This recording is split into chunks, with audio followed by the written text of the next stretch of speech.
Got the chick, I call it Lola. She feel like the ocean, like to drink and smoke some Doja. And I feel like smoking, plus she good at... What is going on, you guys? It's your boy Ferg here, coming back with another Clash Royale video. Today, we have just finished playing the double Elixir draft challenge, which in my opinion was pretty easy. I managed to get the 9 wins first try. As you can see in my clan chat, there's the 3-0 for my first try. And we're going to go in and we're going to look at some replays. I'm going to give you guys some tips on how you can actually get it first try if you haven't already played it. First off, probably the biggest tip is you're going to want to pick the beefiest cards. So like right there, I picked the 3 Musketeers over the Ice Wizard. That's not really a hard pick. It's kind of easy. Obviously, Executioner over Minions any day of the week. It's just my last game, bro. I got a lot of counters. It was quite a lucky situation I found myself in. Of course, he did have lightning to counter my 3 musks, but there wasn't really anything he could do. So yeah, it was a pretty easy game for me. I managed to drop 3 musks at the back. He drops a princess at the bridge, trying to get that chip damage, whereas I basically don't have a chip damage deck other than the miner. I'm basically just rushing his tower with full force of all my troops because all my troops do so much damage. I've got the rocket, of course, for his Sparky. That I'm actually kind of surprised he actually chose to pick Sparky. I don't pick Sparky that often, but it's obviously a good card because if you don't have Zap in there, it's very hard to counter.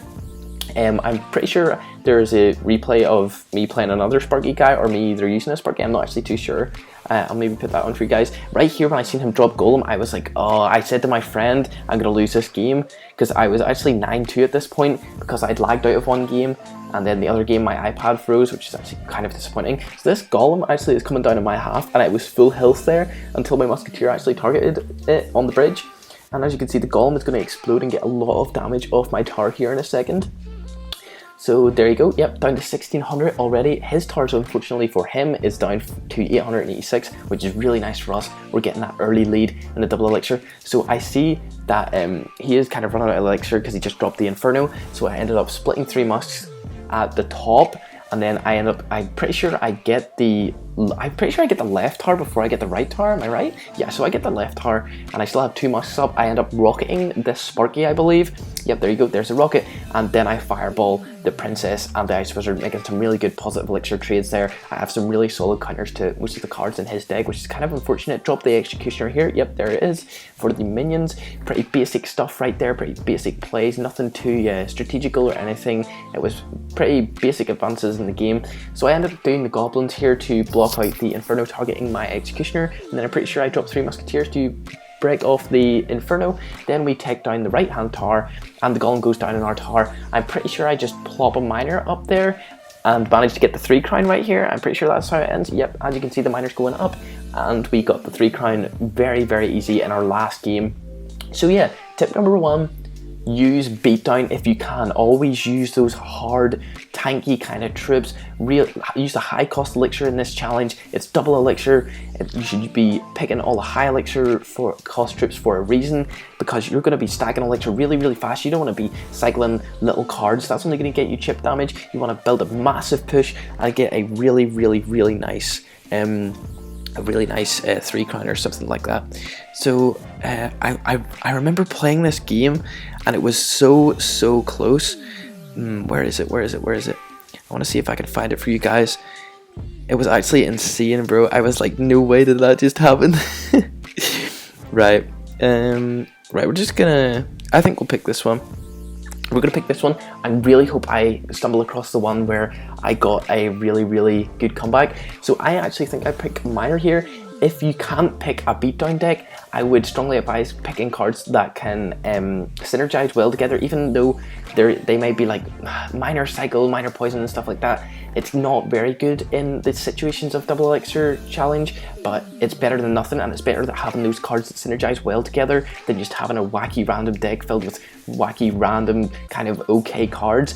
See, my deck right here was quite good. Again, I got really lucky in this match. Also, I was actually freaking out here because I couldn't drop any cards, and then by the time I could drop cards, the fire spirits had already hit my tower, which is kind of annoying. So you're going to see the witch coming down on my tower here. He manages to fireball off my archers, getting some tower damage. Obviously a negative Elixir trade, but he's getting the tower damage in there, so I would see that as okay by him, okay plays by him. He has fireball for my barbarians and my wizard. Oh, you're going to want to see this play. I'm pretty sure, oh no, it's ready, never mind. I thought there was, I dropped the wizard and the barbarians around it, but that's already gone now, but whatever. So the mini picket goes down and takes the wizard out there, which is a very nice play by me. I'm getting tagged. My friend literally knows that I'm recording right now. He so did that on purpose. I'm so done. So I end up poisoning that, knowing that the princess might go into it. Oh no, never mind. I am completely done with this game. So I end up logging the princess away from the poison anyway. And then the Inferno Dragon's going to die to my Dark Goblin. The miner's going to get that nice chip damage. Then I'm going to be able to kill the bomber and the princess with my log. I was hoping to get some chip damage with my Dark Goblin right there, but that wasn't the case, as he put down Witch, which was a very nice play by him to stop me trying to get chip damage on his tower. We obviously countered the Inferno Dragon very easily. I'm really happy that Inferno Dragon is actually going to get a buff pretty soon. And then we basically just end off the game here with the miner. I was going to poison him out, but the miner already killed him, so that was a very good game by that guy. I of course had a pretty strong deck against him, not gonna lie. I feel like I had the stronger deck in quite a lot of these matchups. So the last replay is gonna be me playing against it looks kind of like a meta deck, if I'm gonna be honest with you. Battle Ram, 3 Musketeers, as you can see in the top replay right there. It was a really, really close game. I'm gonna go ahead and pick Rocket right here. My third and final tip is going to be to pick the most beefy spells. So if you come up against either choosing against a sap or a rocket, you're always going to want to choose the rocket, unless you give your opponent Sparky. That's the only situation I can say that you don't want to choose rocket in that situation. I go ahead and use mortar. As you know, I personally like mortar, so I put that starter there. Getting familiar with the whole talking to a camera and talking to myself kind of deal. But yeah, so there's my deck. The opponent ends up giving me Mirror and Sparky. So my friend was actually watching me right now, my friend being Pengu, of course. I'm sure you guys have heard of him in my older videos, but he was watching me right here, and as the game goes on, he said to me, "You're not going to win this game, so I'm not going to watch you anymore. I'm basically going to go ahead and play my own matches." And I was like, yeah, there's no way I'm going to win this game. But as you will see, I actually pulled the W back, and wait till you see this gameplay right here. It's unbelievable. So he's going to shut down the Sparky there with a Graveyard, which is a pretty typical thing to do in Draft Challenge, as there's not very many, you don't often get a lot of Sparky counters, but of course he got Zap right there, so that was really good for him. Then I'm going to have to end up countering the 2 Musketeers on the right side. He goes ahead and Inferno Towers my mortar, which I don't think that was kind of necessary. It was kind of a weird play. My E-Wiz was also not necessary. He ends up zapping my Sparky on the right side, and my archers, I try to use them as cleanup. My E-Wiz is basically dead, and so is my archer. So it's basically us resetting right here. I drop a mortar at the bridge, as you do, and he goes ahead and drops the Musketeer and the Ice Wizard behind it, which is a very nice play by him. I go ahead and go for the Sparky so I can get the splash on both the Musketeer and the Ice Wizard, which goes very nice. I then have Mirror to drop goblins on the Graveyard, which is really, really good. I'm really actually happy that he gave me Mirror this game, as I don't think I'd be able to win it without the Mirror. He goes ahead and zaps my Sparky, and it doesn't end up getting a shot on the Ice Wizard, which was really kind of annoying. My goblins get a few stabs on the right hand side tower, but that doesn't really matter to me. I go ahead and tornado the Battle Ram. I'm pretty sure I follow that up with the goblins, and then I mirror those goblins. I either mirror them or I spawn, yeah, I mirror them. I mirror those goblins to defend against the Graveyard. They don't do that well this time because I end up spawning them inside of about 5 skeletons, which basically counters what I was trying to do there. So he drops these 3 Musketeers in the middle. I'm pretty sure I counter these quite well with Rocket on the right side. Pretty sure it's a Rocket. And he puts the Battle Ram in as well. Yep, so that was a really good value for the Rocket right there. I end up taking out the Musketeer on the left side, and I put down the Mortar. The Mortar shoots 1 at the Barbarians, I believe, which is really, really nice for me. I only shot 1. We actually managed to get the Barbarians down really quick. We go ahead and take down that Musketeer right there, which I believe is probably one of the biggest plays I actually made right here. He dropped the Musketeers. We basically took it out straight away. We go ahead and take out the Ice Wizard also basically straight away. Oh no, we don't actually. Oh god. So the Ice Wizard goes ahead, and I'm pretty sure our Mortar gets 1 more shot. Yeah, there we go. And then I build up a strong push with the Sparky in the middle kind of area, nearly at the back at the middle bow.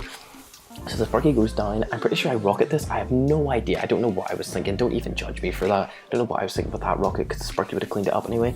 Then we go ahead and counter the musketeer on the right side with the goblins. He goes ahead and zaps it, which is a waste of a zap. I put down the mortar, making this crazy comeback right here. My tower was literally on 752. I'm gonna get this tower down way even further down, even though I've made this hefty comeback already, which is absolutely insane comebacks. I end up mirroring my Elixir wizard, which you don't often see, but it was actually very good value for us right here, as he drops the battle ram in and we are able to take out the battle ram. So the barbs actually spawn off the battle ram. I then go ahead and drop the archers so that I can kill the ice wizard, hoping that the mortar would actually shoot the tower, but then he drops the musketeer anyway, and our mortar ends up shooting the ice wizard that had actually died. We go ahead and kill the musketeer, which is very nice. He obviously drops the graveyard on top of our mortar, which does absolutely nothing against our mortar, as the mortar continually shoots the tower as there is nothing else to shoot, which was very nice for us. Another mortar shot. I was literally talking to Peggy right now. Yo, Peggy, you'll not believe this, I just won my game. And he was like, no way. And I was like, yes way. So there you go, I got an easy win there. I thought it was going to be really hard. I managed to get back and make the comeback, making it look easy, bro. Easy wins, bro. So if you guys did go on to enjoy today's video, make sure to hit the thumbs up and comment down below if you want to see any more deck suggestions, tips, anything like that. And I'll make sure to upload daily for the next 8 or so days. So if you're new around here, subscribe.